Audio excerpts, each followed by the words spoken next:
gereja olok pastor, lalu olok Allah, Bapa lebih tinggi daripada anak. Lalu lihat hidupmu 5 tahun 10 tahun ke depan. Nanti kalau utangnya udah tambah banyak, baru ingat omongan saya. Oh, dulu pernah ditegurkan Pastor Cipto, saya lupa. Gitu. Sebab itu Unitarian, Saksi Yehova, Serentian, lalu Arianisme itu menganggap Yesus itu sebagai makhluk ilahi, tapi yang bukan makhluk ilahi yang bukan kekal. Itu Tuhan Yesus itu bukan Allah Bapa.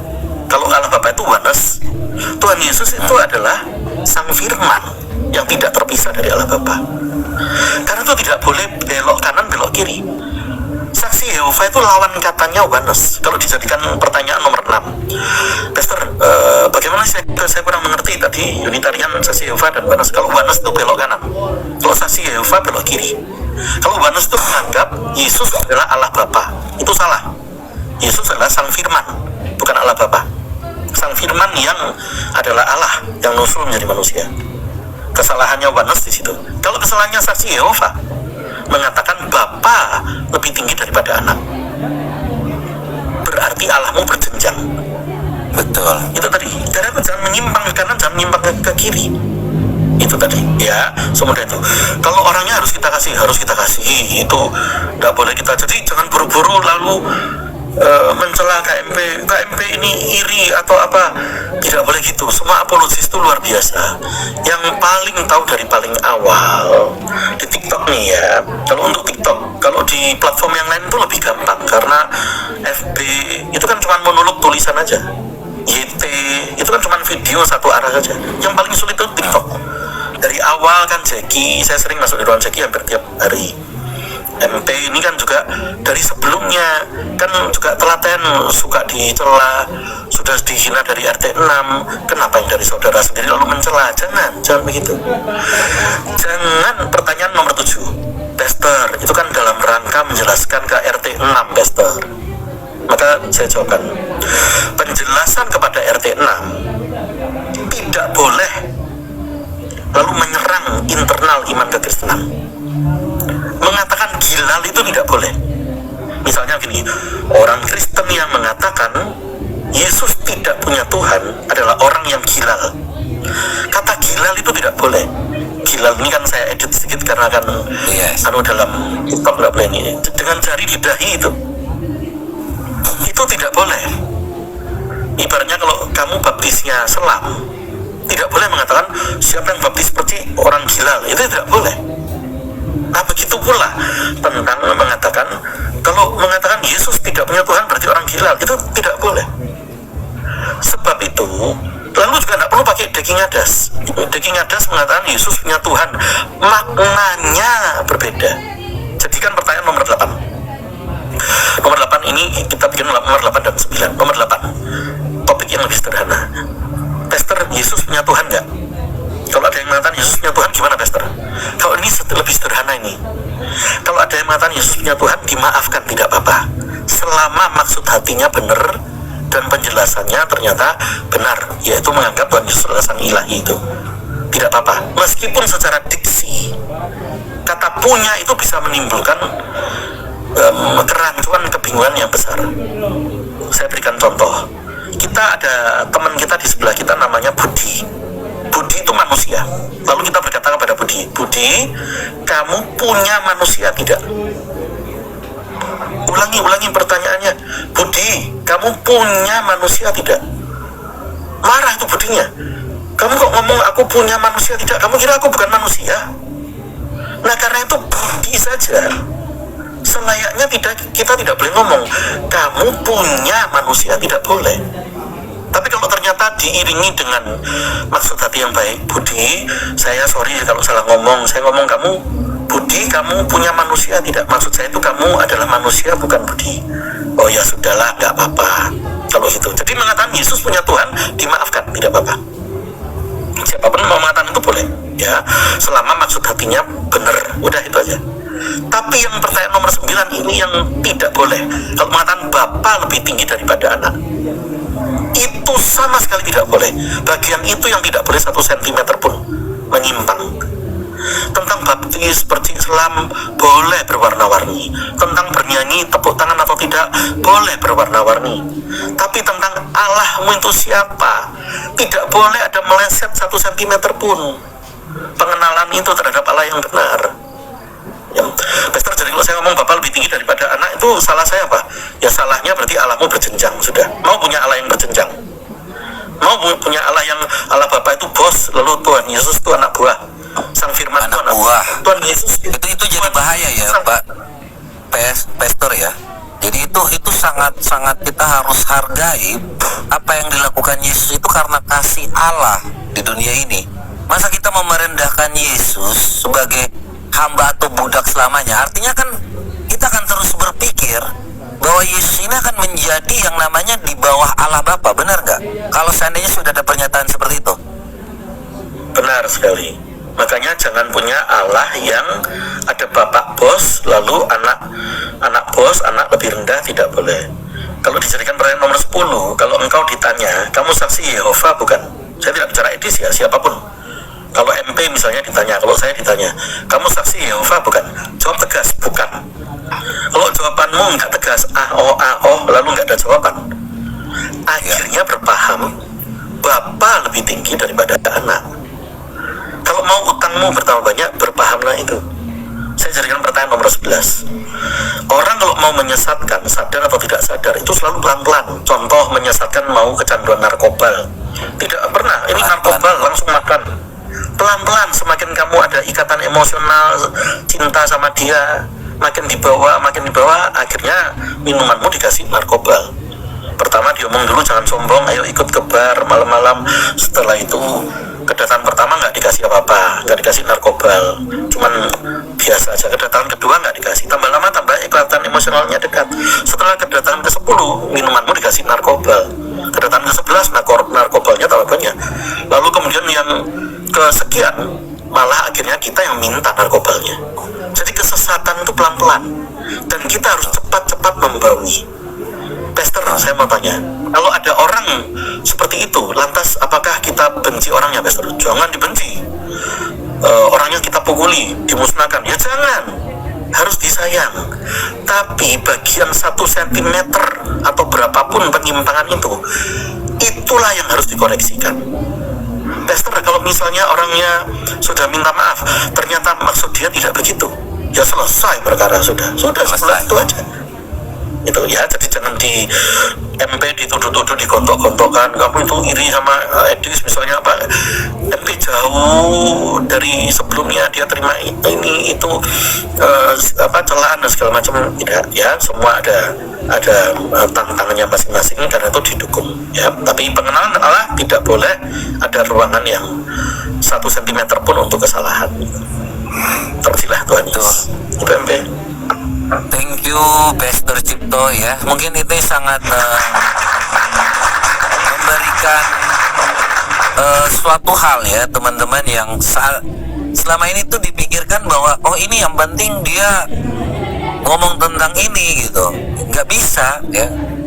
Allah itu kita ya dan amin. Jadi jangan sampai ada siasat-siasat jahat, siasat-siasat iblis yang memang mau supaya kita itu terpecah belah ya. Dan kami seperti yang Pastor Cipto bilang tadi ya, orang yang mau untuk merasuk itu pelan-pelan guys. Dia tidak langsung, narkoba itu langsung kan pengenalan dulu, pelan-pelan. Jadi hati-hati. Makanya sudah saya katakan berulang kali, mungkin jangan hanya kepada teman-teman dari yang sebelah aja ya, tetapi teman-teman juga harus dapat nih ayat ini ya. Jadi hati-hatilah terhadap anjing-anjing, hati-hatilah terhadap pekerja-pekerja jahat, hati-hatilah terhadap penyunat-penyunat palsu. Jadi hati-hati teman-teman ya.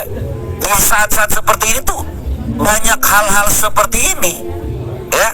Jadi berhati-hati. Makanya jangan hanya modal mendengar ya, jangan hanya jadi ya, kita tahu ya bahwa kalau sekalipun saya diserang, saya tetap aja, saya penting menyampaikan kebenaran.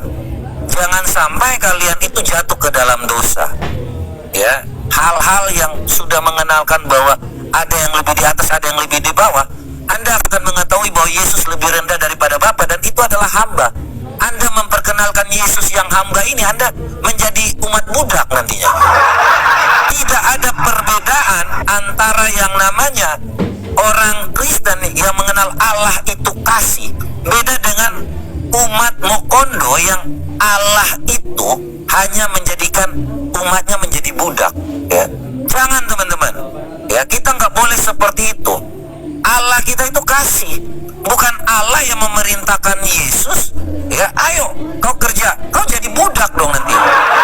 Artinya Yesus itu mau jadi budak? Nggak mau lah, Allah itu kasih. Setiap ada yang namanya hierarki, itu akan ada perintah, teman-teman. Ya, jadi itu ada kekosongan, ada sekat antara Allah, kemudian ada Tuhan baru lagi, kemudian ada manusia. Itu nggak bisa, teman-teman. Allah kita adalah Allah yang kudus, Allah yang kasih. Itulah Allah yang mau datang ke dunia ini menyatakan kasihnya. Bukan karena dia satu diperintah dari atasan perintah kepada ini, kemudian kita terus ke bawah. Tidak seperti itu. Ya, saya nggak mau punya Yesus yang menjadi budak karena diperintah oleh Allah Bapa. Tidak, saya tidak mau jadi umat budak. Saya mau mendapatkan Yesus yang karena kasihnya, ya, yang setara dengan Allah Bapa, karena kasihnya mengosongkan dirinya untuk menjadi seperti manusia dan menyatakan kasihnya. Ya, jadi tidak ada yang saya inginkan atau membenci seseorang, tidak, seperti kata Pastor Cipto. Ya, kita di sini menyampaikan kebenaran dan itulah kebenaran itu. Kalau secara Anda berpikir secara hanya membaca aja, ya tanya dong kepada yang lebih memahami dan mengerti. Itulah ajaran yang Tuhan Yesus mau untuk kita semua. Ya, saya kira itu ya, Pastor Cipto ya. Mungkin ada kegiatan lain atau mungkin ada lagi yang mau ditambahkan, Pastor, silakan. Sekiranya nggak ada pertanyaan dari Kak Prita, kan saya pamit. MP Ya, sedikit terkait dengan Yohanes 20:17 tadi ya, itu ya, atau apa, beritakan. Udah paham? Sebenarnya sih apa yang Pastor Cipto jelaskan, saya pikir sama lah dengan apa yang kita diskusikan tadi, Bang MP. Saya kan setuju dengan kesetaraan Yesus dengan Sang Bapa. Karena itu saya selalu kembalikan di dalam Yohanes 1 ayat 1 sampai 18 sangat jelas bagaimana Sang Firman yang datang menjadi manusia. Tetapi dalam keraguanmu ketika waktu menjadi manusia itu kan, Bukan keraguan, Bang. Saya tidak bicara tentang keraguan, tapi kita bicara tentang firman Tuhan. Maka firman Tuhan yang menyatakan tentang hal-hal Tuhan dan menjadi hamba jangan kita tolak juga.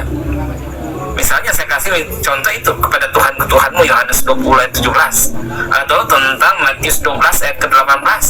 Inilah hambaku yang aku utus, inilah hamba pilihanku.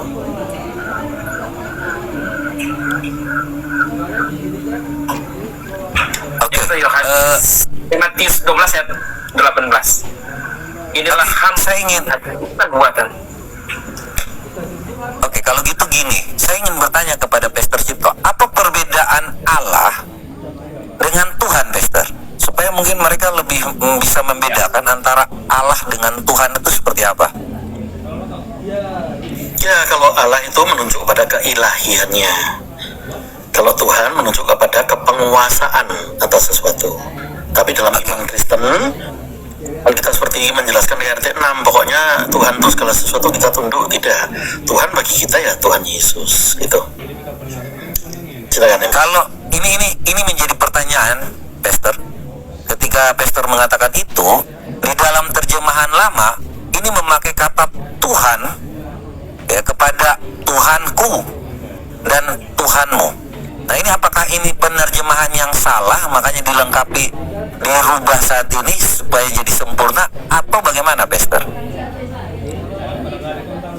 Karena itu waktu Tuhan Yesus mengatakan Allahku dan Allahmu, bedakan dengan hal penerjemahan ya. Kalau itu semua kalau diterjemahkan itu pasti ada distorsi, pasti. Misalnya kita simpel aja, masuk angin dalam bahasa Indonesia, coba terjemahkan bahasa Inggris, sulit. Kerupuk melempem, sulit dalam satu kata atau dua kata. Harus ini pasti ada distorsi.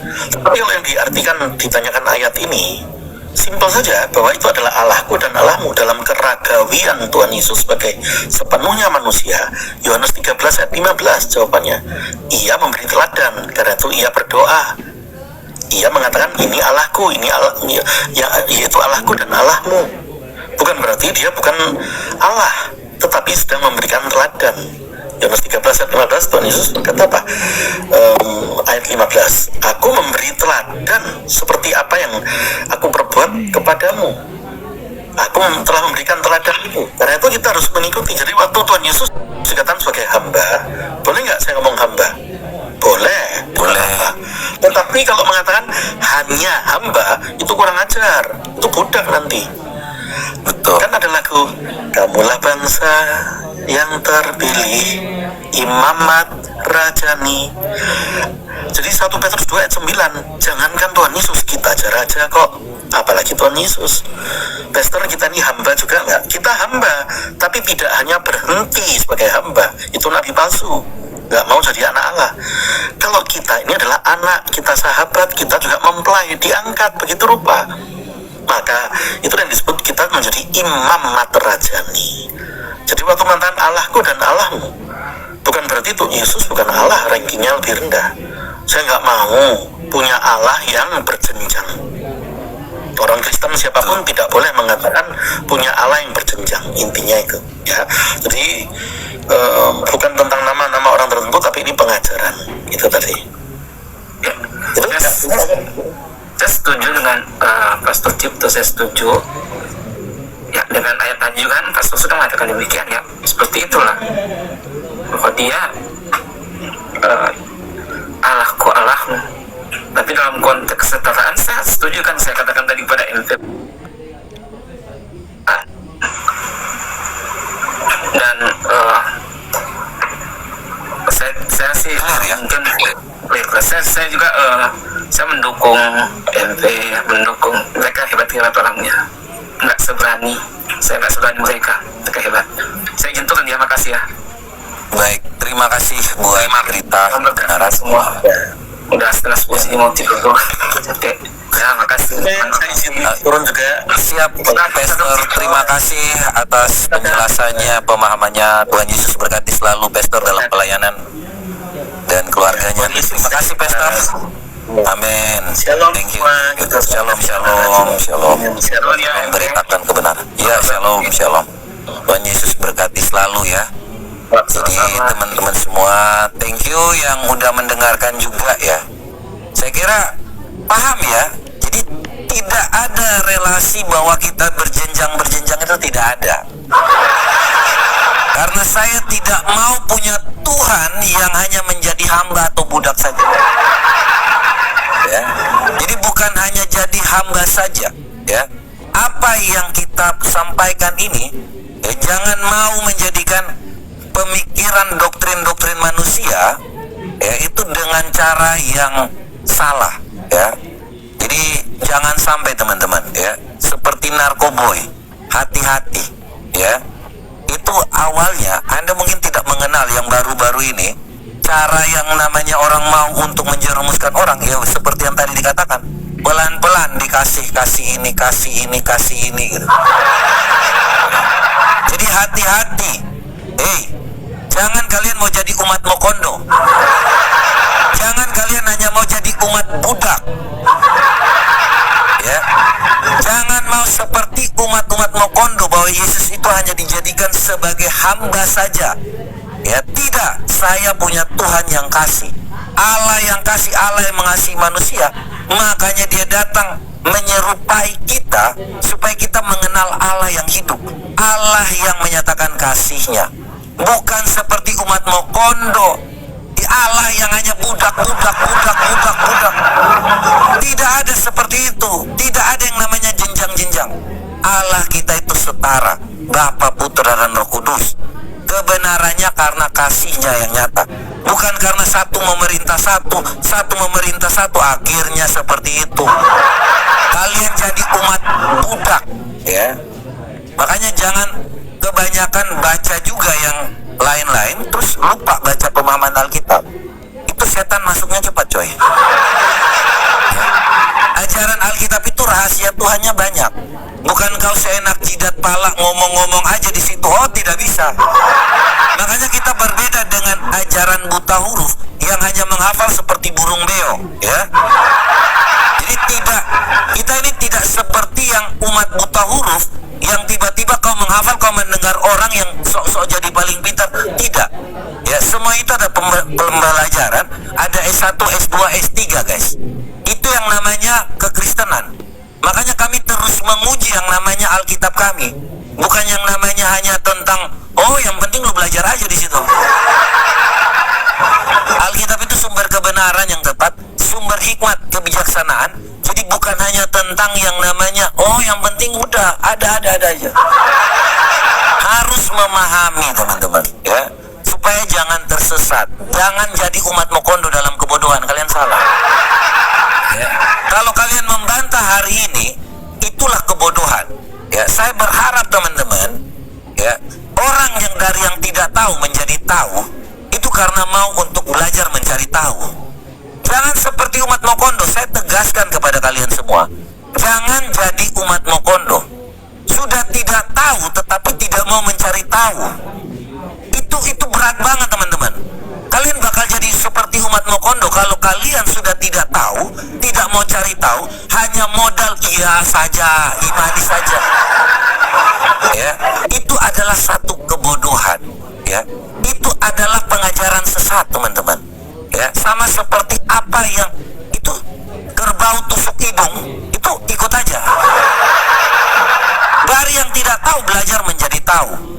Ya, jangan jadi ikuti. Ini kita harus sampaikan lagi, ya. Jangan percaya kepada anjing-anjing penyesat. Ya, ini ada banyak anjing penyesat saat ini, teman-teman. Hati-hati, teman-teman. Kita ini orang-orang yang berhikmat. Jangan sampai jadi anjing-anjing penyesat, ya. Hati-hatilah terhadap anjing-anjing, terhadap pekerja-pekerja jahat. Hati-hatilah terhadap penyunat-penyunat palsu. Ya, jadi hati-hati. Apa yang dikatakan itu, oh tidak boleh, harus ikut-ikut, tidak. Ya, itulah yang disampaikan oleh Rasul Paulus supaya teman-teman jangan sampai percaya kepada anjing-anjing terhadap pekerja-pekerja jahat, ya, terhadap penyunat-penyunat palsu. Hati-hati. Itu sama seperti umat Mokondo. Hati-hati, teman-teman.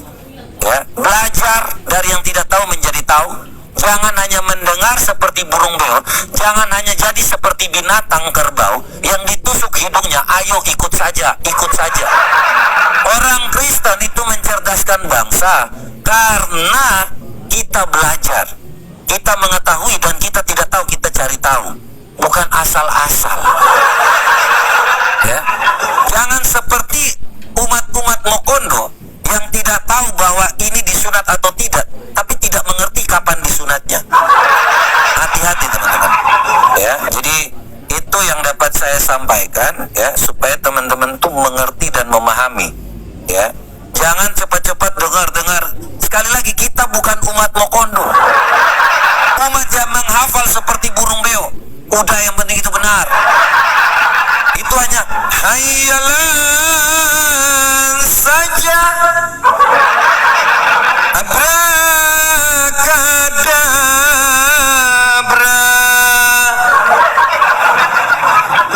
Itu namanya kebodohan. Ya. Jadi suatu hal yang namanya kebodohan, Anda akan percaya kalau Anda tidak cari tahu. Ingat, itu hanya hayalan saja. Ya, jadi ini bukan menyerang pribadi, ini tentang pengajaran, teman-teman. Ya, kita tetap mendoakan yang terbaik, ya, kepada siapapun yang mau menerima Yesus adalah Tuhan dan Juru Selamat. Jangan jadi umat Mokondo. Sekali lagi, ya, jangan jadi umat Mokondo. Satu lagu buat teman-teman semua.